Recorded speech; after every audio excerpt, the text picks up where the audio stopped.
This is Marian Swerdlow. I'm running for one of the 6 high school seats on the UFT Executive Board, and I'm asking for your vote. What exactly is the UFT Executive Board?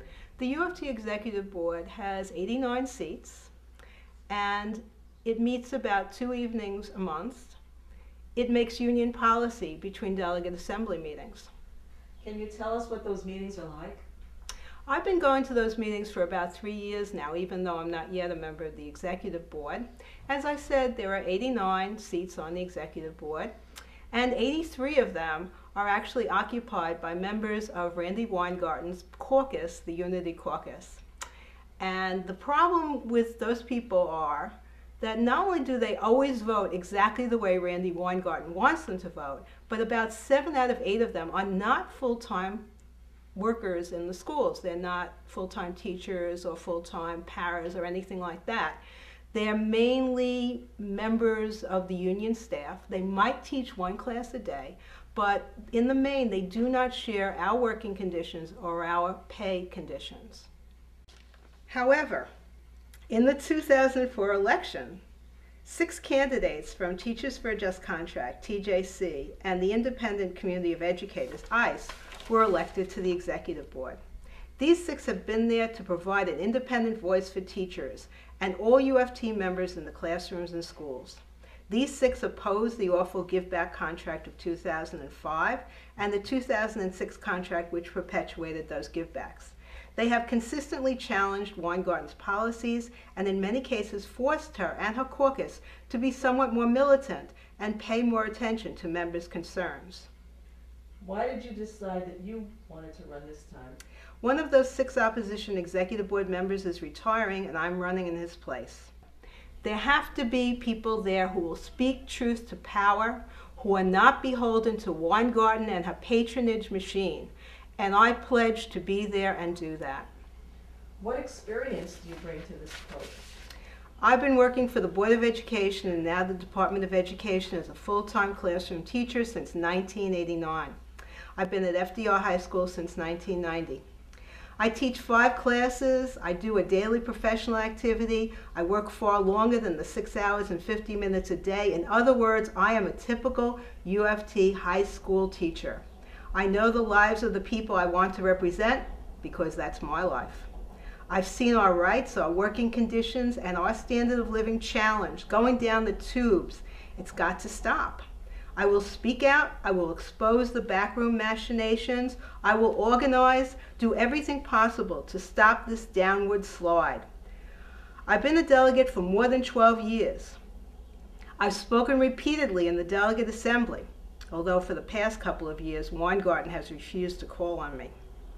I spoke in favor of strike preparation in October 2004, in favor of more militant tactics in May 2005. In the negotiating committee, I argued for taking a no-give-backs position 4 months before the leadership adopted that position. When I first brought it up, Weingarten claimed that we would be violating the Taylor law if we took a no-give-backs position. Then eventually she adopted that position. So the first time she was kind of spinning the truth to be charitable. We've had other similar experiences where the opposition takes a position, Weingarten and her caucus say, oh, it's terrible, the opposition is dangerous. Then later, they adopt the position themselves. That's one of the reasons we need an opposition within the union. Even if you're elected, won't you be outnumbered on the Executive Board? How much can you alone accomplish?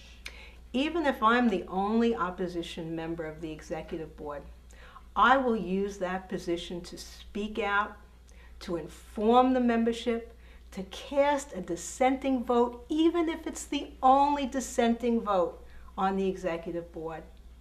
But I hope that I won't be alone. I'm running as part of a very exciting united slate of both opposition groups in the UFT, ICE and TJC.